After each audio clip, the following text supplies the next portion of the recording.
Bismillahirrahmanirrahim. Assalamualaikum warahmatullahi wabarakatuh. Waalaikumsalam warahmatullahi wabarakatuh. Oke, terima kasih teman-teman yang sudah menyempatkan waktunya untuk hadir di lab BK ini untuk kita konseling kelompok. Nah, alangkah baiknya sebelum kita memulai kegiatan, kita berdoa terlebih dahulu. Nah, di sini siapa yang mau memimpin doa? Saya Mbak. Oke, Mbak Lia. Untuk mengawali kegiatan pada siang hari ini, berdoa mulai. Berdoa selesai. Baik. Gimana teman-teman kabarnya?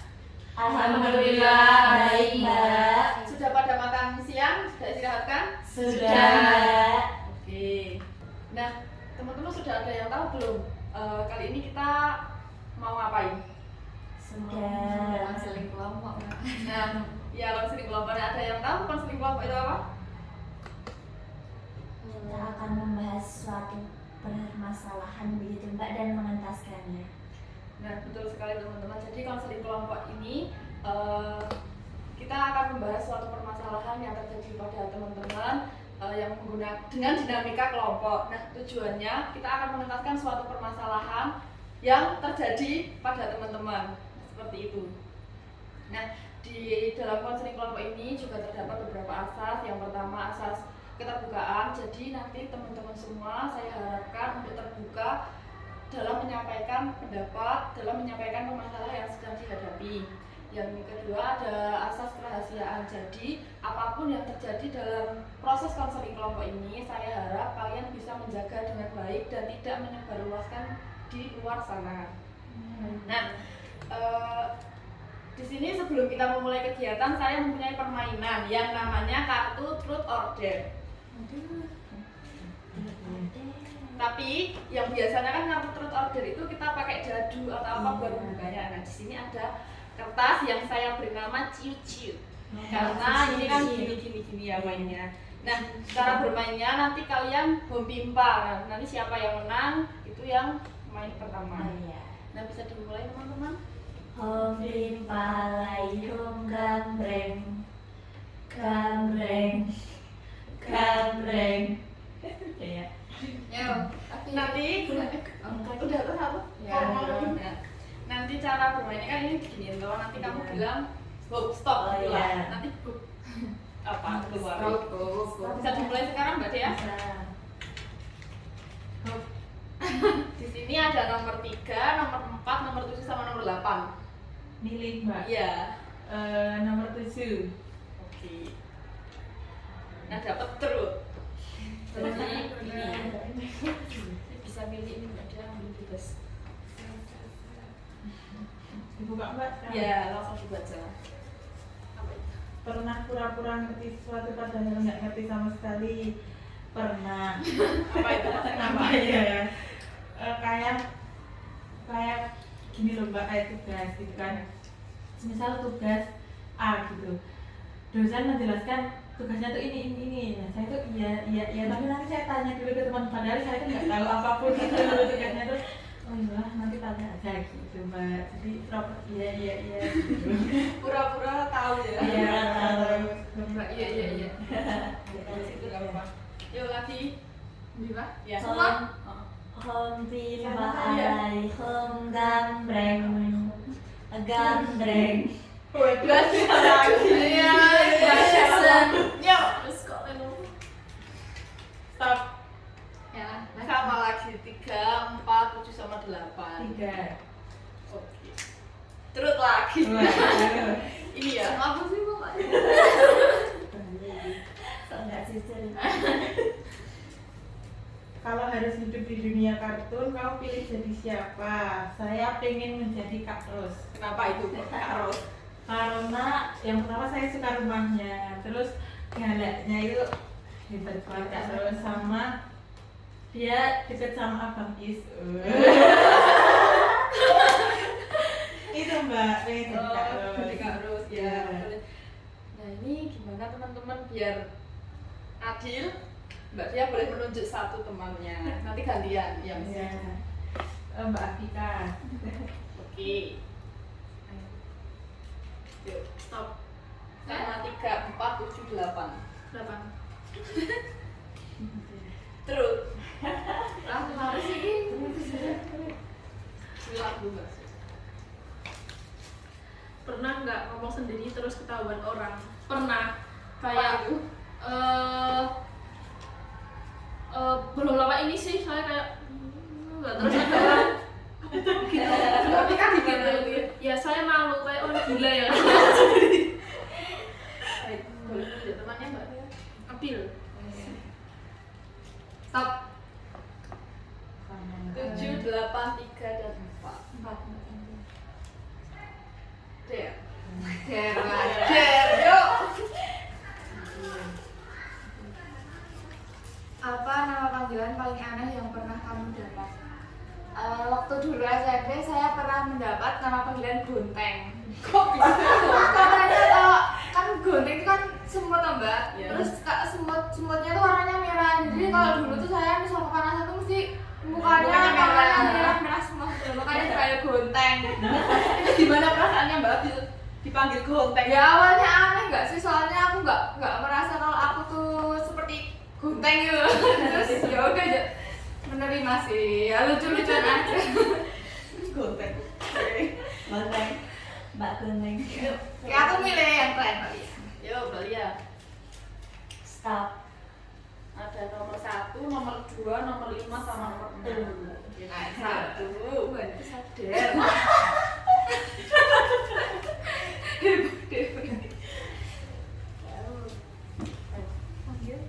Sapa temanmu yang berhadapan denganmu. Halo Mbak. Oke. Nah, sudah bisa dikumpulkan lagi informasinya.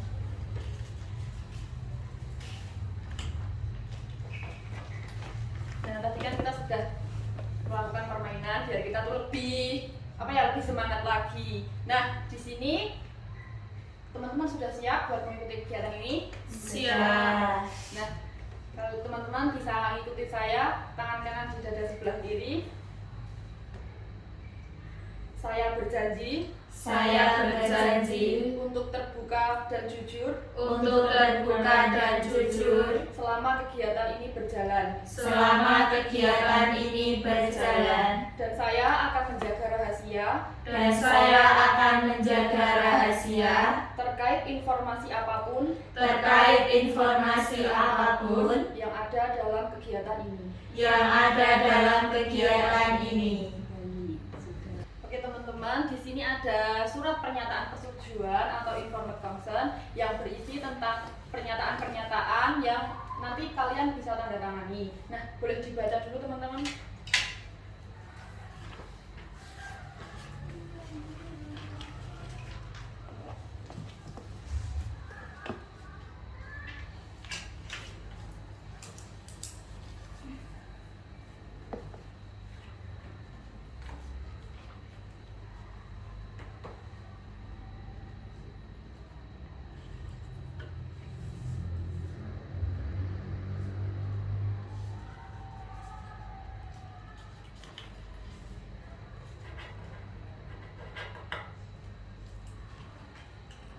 Sudah teman-teman? Sudah. Sebentar ini Mbak, kita belum ini. Oh, sudah. Jadi bisa dimunculkan.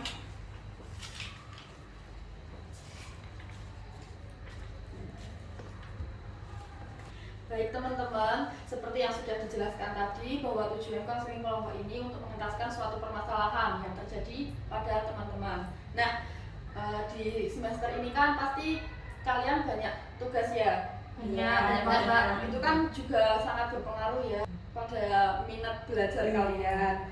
Nah, di sini ada lembar tugas untuk mengidentifikasi permasalahan apa saja nih yang teman-teman alami. Nah, ini bisa dikerjakan ya teman-teman. Dipahami dulu. Nanti kalau bingung bisa angkat tangan. Siap Mbak.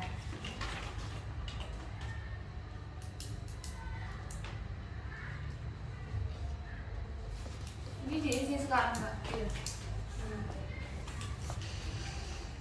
Oh iya teman-teman, ini dikerjakan sesuai dengan apa yang kalian rasakan ya. Jadi harus jujur.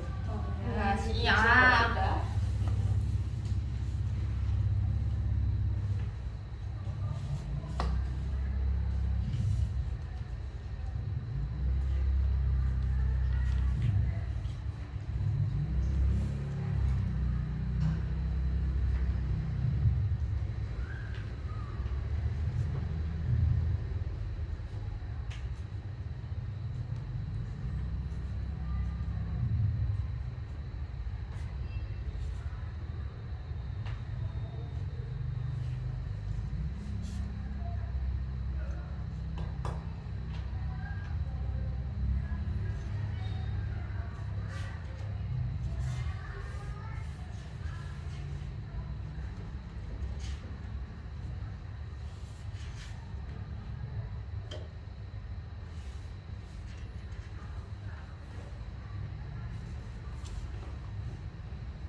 kesulitan nggak teman-teman?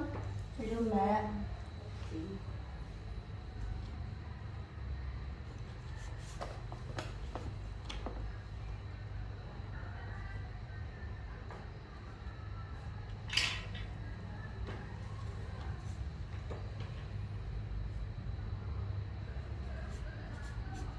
Ini nomor 4 itu gimana tuh Mbak? Maksudnya apa yang biasanya menjadi penghalang utama bagi kamu untuk mencapai target? Nah, itu tuh apa yang menjadi hambatan kamu saat kamu tuh mau mencapai target? Kayak misal kamu tuh pengen IPK-nya tinggi. Nah, apa yang menjadi penghalang kamu saat kamu tuh berusaha untuk meraih itu? Oh iya.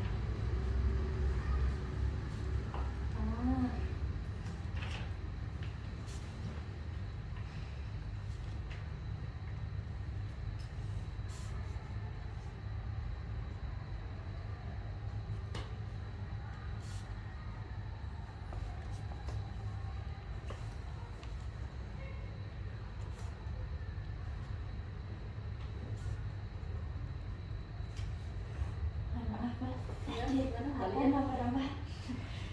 Nah, itu kan apa yang biasanya menjadi penghalang utama bagi kamu untuk mencapai target akademik. Iya. Nah, seperti tadi yang sudah ditanyakan Mbak Vika, misalnya Mbak Lia tuh pengen mendapatkan nilai yang bagus. Iya. Nah, kan ada usahanya, ada prosesnya. Nah, itu tuh apa ada hambatan nggak saat Mbak Lia menjalankan itu?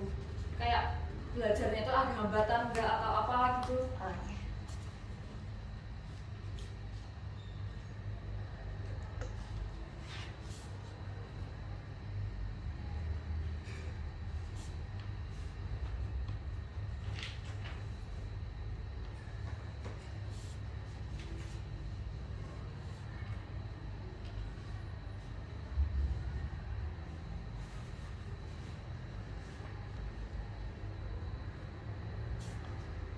Mbak Adil aman?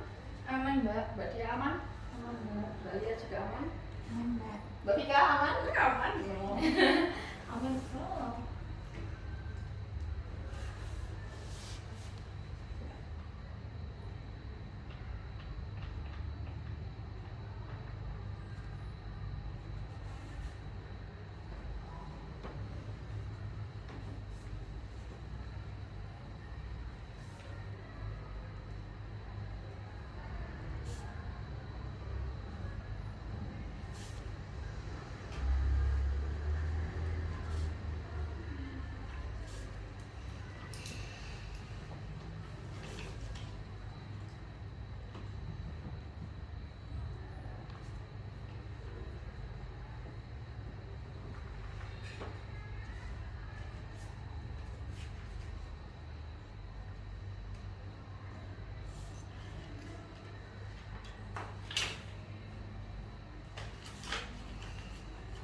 Mbak Vika Sudah. cepat sekali.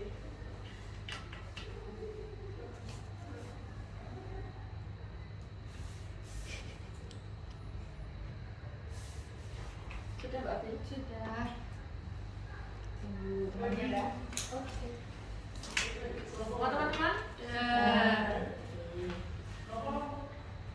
Nah, di dalam lembar ini kan terdapat beberapa pertanyaan ya yang bisa disesuaikan dengan apa yang teman-teman rasakan. Nah, bisa disampaikan nih. Siapa dulu yang mau menyampaikan? Saya. Baik, Mbak Adil. Ini disampaikan semua atau? Iya, langsung dibaca. Oke. Untuk yang pertama, pertanyaannya ialah menurut kamu perilaku bermasalah seperti apa yang sering terjadi pada kita? Nah, permasalahan yang saya alami itu Mbak. Jadi permasalahannya itu adalah stres akademik. Nah, karena beban perkuliahan tuh yang sangat berat gitu loh Mbak. Apalagi kayak tugasnya itu nggak selesai. Jadi itu sangat membuat stres ya. Kalau permasalahan dari diri saya itu yaitu stres akademik. Nah, selanjutnya bagaimana perasaan kamu ketika menghadapi tugas atau materi kuliah yang sulit? Nah, tentunya saya merasa bingung, sedih, marah ya karena kenapa kok waktu itu tuh saya kok nggak memperhatikan. Jadi kan ketika ada tugas tuh sulit untuk menyelesaikan gitu loh. Nah, apalagi kalau sudah mepet deadline, jadi kan kayak terburu-buru, kemerungsung gitu loh Mbak jadinya kalau nggak, apalagi sulit untuk dikerjakan gitu kan. Yang ketiga, bagaimana kamu mengatur waktu antara kegiatan akademik dan aktivitas lainnya di luar kampus. Nah, dengan cara membuat skala prioritas mana yang lebih penting untuk dikerjakan dahulu. Misal ya kalau ada nih tugas dari praktikum PI teknik, nah itu harus dikerjakan sekarang karena besok deadline-nya besok. Ya, kalau misal yang belum penting-penting amat mungkin di nomor 2 kan gitu. Jadi membuat skala prioritas. Jadi yang paling harus dulu ya. Ya, itu yang paling asli. Ya. Nah, yang selanjutnya apa yang biasanya menjadi penghalang utama untuk mencapai target akademik? Yang pertama adalah dari diri saya sendiri. Saya tuh orangnya tuh susah untuk fokus belajar gitu loh Mbak. Jadi kalau misal saya fokus gitu, kalau nggak fokus tuh pasti pengennya tuh udahan yang belajar. Kalau faktor dari eksternal dari orang lain tuh yang pertama ada organisasi, yang terus yang selanjutnya ada kalau ada teman yang ngajak main, terus yang selanjutnya kalau ada notif dari HP gitu. Nah tadi kan Mbak Abil itu sempat menjelaskan kalau Mbak Abil itu bermasalah tuh dalam stres akademik ya Mbak Abil. Nah itu biasanya Mbak Abil gimana itu mengatasinya? Ya itu Mbak, tadi kalau saya misal stres saya udah tak tinggal aja gitu. Kadang kalau udah nggak paham banget ya tak tinggal. Terus kalau untuk penyelesaiannya ya mungkin kalau udah nggak stres, kalau udah nggak udah merasa emosinya tuh mereda gitu. Tapi Mbak Abil itu kalau misalkan belajar itu lebih suka sendiri atau ada temennya gitu? Kalau jujur saya tuh lebih suka belajar itu sendiri. Jadi kalau misal sendiri itu kan saya bisa fokus gitu Mbak. Sebenarnya kalau bersama temen tuh juga senang karena kan ada yang ditanyain gitu loh Mbak. Tapi saya lebih suka kalau belajar itu sendiri ya. Baik. Selanjutnya siapa? Saya Mbak. Ya Mbak Vika. Menurut kamu perilaku bermasalah seperti apa yang biasa terjadi pada mahasiswa akademik? Yaitu biasanya kebanyakan tugas, yaitu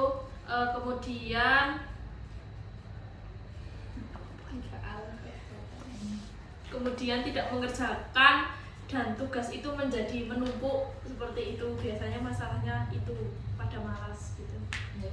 Ya. Kemudian bagaimana perasaan kamu ketika menghadapi tugas atau materi kuliah yang sulit? Itu perasaan saya itu menjadi gelisah, bingung, ini mau mengerjakan yang mana. Biasanya kan tugas banyak, mengerjakan yang mana, terus kok sulit-sulit seperti itu. Terus mau marah juga, marah-marah sendiri. Tapi nggak mau sendiri. Iya. Ya. Kemudian bagaimana kamu mengatur waktu antara kegiatan akademik dan aktivitas lain di luar kampus? Itu mengatur waktunya mungkin saya bisa mengerjakan dulu kegiatan akademik. Nah kalau udah selesai gitu baru saya melakukan aktivitas yang di luar kampus. Yang penting yang di dalam kampus tuh selesai dulu lah gitu. Jadi saya keluar udah tenang gitu. Gas. Nah kemudian apa yang biasanya menjadi penghalang bagi kamu untuk mencapai target? Itu biasanya saya malas untuk belajar. Saya sukanya main-main seperti itu. Nah berarti Mbak Vika ini tuh lebih sering menunda-nunda tugas ya Mbak Vika? Iya kadang. Baik, selanjutnya ya salah. Ya Mbak Dia. Yang pertama, menurut kamu perilaku bermasalah seperti apa yang terjadi pada siswa dalam akademik? Menurut yang saya alami sendiri Mbak, saya minat dalam belajar itu kurang, lebih sering malas seperti itu. Terus bagaimana perasaan kamu ketika menghadapi tugas atau materi kuliah yang sulit? Ketika saya menghadapi tugas yang sulit itu pertama saya pasti kesal sama ya yang memberi tugas atau jadi juga kenapa kok nggak bisa kayak gitu. Terus ketika sudah mendapat tugas yang sulit itu malah saya itu merasa malas gitu loh Mbak untuk menyelesaikannya, kayak malas membuka soalnya aja udah malas banget soalnya udah tahu kalau tugas itu susah kayak gitu. Jadi nggak langsung menyelesaikannya gitu loh Mbak, kayak gitu. Paling cuma nyari-nyari jurnal dulu atau artikel dulu terus besok-besoknya lagi mau ngerjainnya kayak gitu. Terus bagaimana kamu mengatur waktu antara kegiatan akademik dan aktivitas lain di luar kampus? Karena saya tuh orangnya tuh males banget diajak keluar gitu loh Mbak, kayak. Jadi dalam kegiatan akademik seperti kuliah kayak gitu tuh malah sering saya jadikan alasan kalau aku nggak bisa ke kuliah kayak gitu.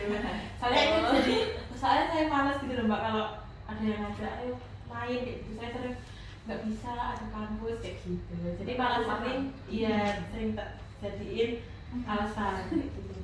Terus apa yang biasanya menjadi penghalang utama bagi kamu untuk mencapai target akademik? Yang pertama pasti rasa malas, terus kayak menjadi HP kayak sosial media itu juga salah satu penghalang untuk belajar kayak gitu loh, apalagi kalau misal dikirimin video kayak gitu sama teman TikTok kayak gitu kan jadi wah bagus ya, jadi kita master terus karena niatnya mau belajar kayak gitu sih Mbak.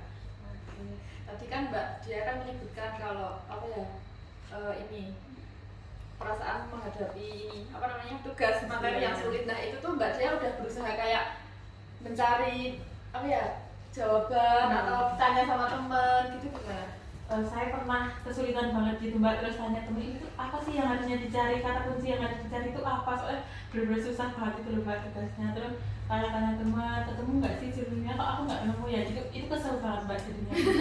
Ih males banget ngerjainnya kayak gitu jadinya, tapi tetap berusaha untuk ngerjain. Mbak Lia yang terakhir. Oke. Yang pertama, menurut kamu perilaku bermasalah seperti apa yang biasa terjadi pada mahasiswa dalam akademik? Nah, kalau menurut diri saya sendiri, kalau saya itu mungkin terkait malas ya Mbak. Terus terkadang kan juga dikasih tugas itu kan banyak, terus nah itu kan bikin aku males, terus aku juga sering kehilangan minat juga dalam belajar. Yang kedua, iya. Yang kedua, bagaimana perasaan kamu ketika menghadapi tugas atau materi kuliah yang sulit? Nah, jika diberikan tugas yang sulit, terus tugasnya itu banyak, pasti yang pertama dalam perasaan saya itu deg-degan. Terus takut kalau nggak bisa. Terus pastinya saya itu cemas dan hal itu bikin saya pusing gitu Mbak rasanya. Yang ketiga, bagaimana kamu mengatur waktu antara kegiatan akademik dan aktivitas lain di luar kampus? Yang pasti saya akan mengedepankan kegiatan akademik dulu. Terus saya akan menolak ajakan teman, kalau teman itu mau ngajak main, aku tolak dulu, yang penting kampus. Gimana Mbak tolaknya? Aku masih ada kuliah ya, aku kayak nggak bisa. Duh ya nggak apa-apa ya. Terus gitu, buat meyakinkan nggak apa-apa gitu. Yang keempat, apa yang biasanya menjadi penghalang utama bagi kamu untuk mencapai target akademik? Hambatannya kurang fokus dan kurang konsentrasi. Terus terkadang kalau mau belajar serius itu selalu terpengaruh oleh handphone.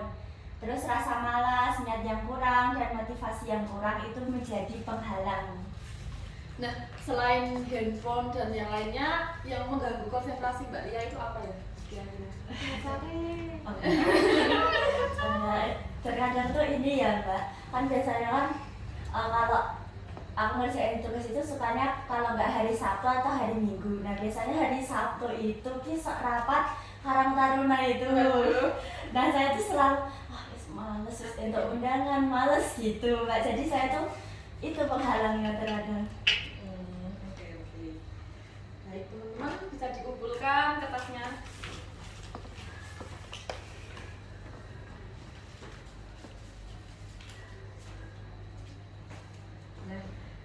Baik teman-teman, jadi secara keseluruhan ternyata permasalahan teman-teman ini terkait dengan minat belajar ya teman-teman. Iya, nah, dilihat dari jawaban teman-teman tadi, minat belajar kalian yang kurang ini ada beberapa faktor ya, karena gara-gara tugas yang banyak dan tugas yang sulit. Iya. Jadi teman-teman, kalau kita itu tidak berpikir buruk terhadap kalau tugas itu sulit, itu tuh pasti kita bakalan bisa nyelesain ya.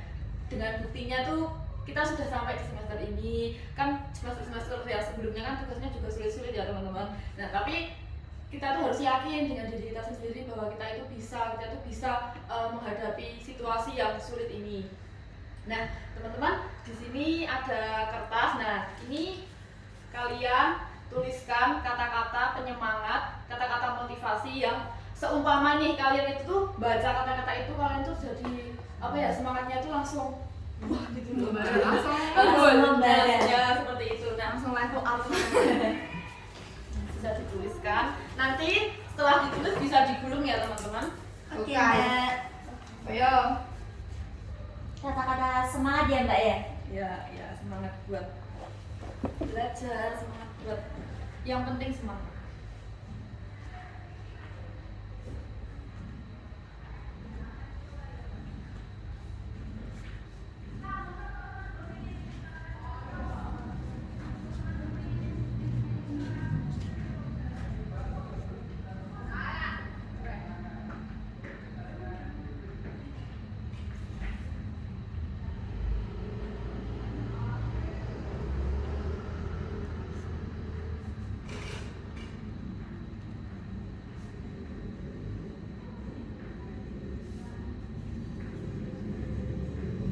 Aman Mbak Vika?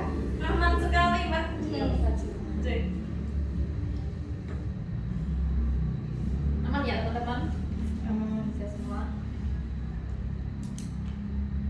Bisa digulung Mbak Vika? Digulung, ya.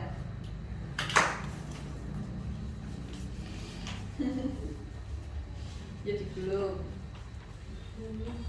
Terus Kalau di sini, di sini. Nila. Ini saya Arka, nanti kalian ngambil satu-satu dan kalian buka dan anggap saja itu tuh motivasi buat teman-teman semuanya. Oke. Tapi nanti kalau dapat yang punya sendiri buka, ya, buka. Aduh. ya enggak kayak gini. Ya ini.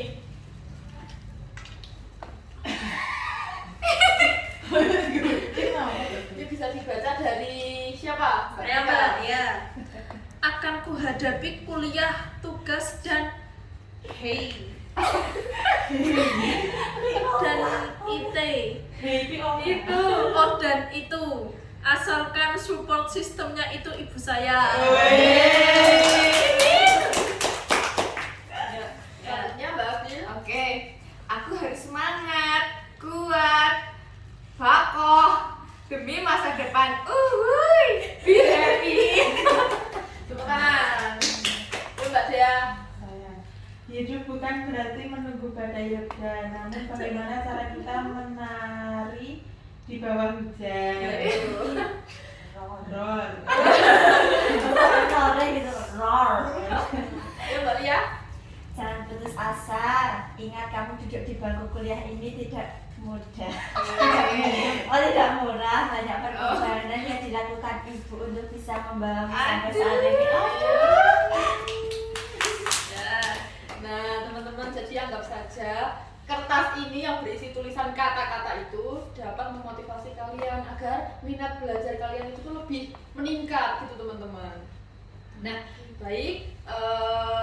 Di sini siapa yang mau menyampaikan kesan dan pesan setelah mengikuti kegiatan ini? Saya Mbak. Oke, kesannya saya itu kan ya Mbak, seru banget ya. Tadi juga ada diawali dengan mainan, terus kan tadi kita juga bisa explore masalah apa sih sebenarnya yang kita rasakan. Nah sebenarnya itu malah saya tuh tidak begitu paham gitu loh Mbak, tentang ternyata tuh saya di dalam diri saya tuh ternyata minat belajarnya kurang. Terus untuk pesannya semoga kita semua bisa bisa semangat dan lebih baik lagi gitulah dalam hal belajar untuk memperbaiki akademika gitu. Baik, selanjutnya siapa? Saya Mbak. Pesannya seru ya Mbak, tadi diawali dengan games tour order. Terus ada apa tadi cuit-cuit. Nah itu terus saya bisa identifikasi, bisa explore terkait diri saya. Ternyata tuh saya juga kurang minat belajarnya. Terus tadi juga ada terakhir itu buat apa kata-kata motivasi. Nah itu kan bisa menjadikan diri saya itu juga termotivasi ketika minat belajar saya itu rendah. Untuk pesannya buat teman-teman di sini kita bisa meningkatkan minat belajar kita lebih baik lagi. Apalagi tadi kita juga sudah menulis motivasi itu bisa kita jadikan sebagai langkah buat diri kita masing-masing. Gitu. Terus selanjutnya siapa? Saya kesannya yang saya dapat dari kegiatan hari ini seru karena juga dimulai dengan game itu, terus ternyata saya itu juga ternyata masih dalam mempunyai motivasi belajar itu yang rendah ternyata seperti itu. Terus dan juga dengan kata-kata motivasi ini pun juga membuat saya menjadi semangat lagi gitu. Jadi saya akan mengingat-ingat apa yang sudah saya dapatkan di sini ketika saya merasa malas seperti itu. Terus pesannya semoga kita menjadi memiliki motivasi belajar itu yang lebih giat lagi, karena tadi juga sudah dibilang sama Mbak Valen bahwa buktinya kita bisa sampai semester ini tuh berarti kita tuh ternyata bisa, cuma pikiran kita aja yang kadang berpikir yang tidak bisa seperti itu Mbak. Baik, berarti ya. Yang terakhir Ya. Kesan saya itu tadi asik sih Mbak, ada game gini-gini kayak cumi-cumi itu ya, ada gamenya. Terus kita jadi makin akrab gitu sama teman-teman kita, ketawa-ketawa. Terus kita juga tahu tentang apa itu motivasi, intinya motivasi belajar untuk kita bisa meningkatkan motivasi belajar kita. Terus ya pesannya itu semoga kita bisa meningkatkan, saya juga bisa meningkatkan motivasi belajar saya. Oke, baik teman-teman, karena kegiatan akan kita akhiri. Jadi di sini kita akan membuat persetujuan nih buat sesi selanjutnya. Kira-kira mau kapan teman-teman? Minggu depan aja Minggu Mbak. depan berarti hari Rabu ya? Rabu Iya. depan. Di sini Mbak. Untuk jamnya gimana teman-teman? Sama seperti ini aja Mbak. Oke, berarti kita mulai jam 1 ya, Rabu siang. Oh iya, kayak Oke Mbak. teman-teman, tadi kan sudah diawali dengan berdoa, jadi kita akhiri dengan membaca Alhamdulillah bersama-sama. Alhamdulillahirabbil alamin. Saya ucapkan terima kasih dan mohon maaf apabila perkataan saya menyakiti hati kalian. Wassalamualaikum warahmatullahi wabarakatuh. Waalaikumsalam warahmatullahi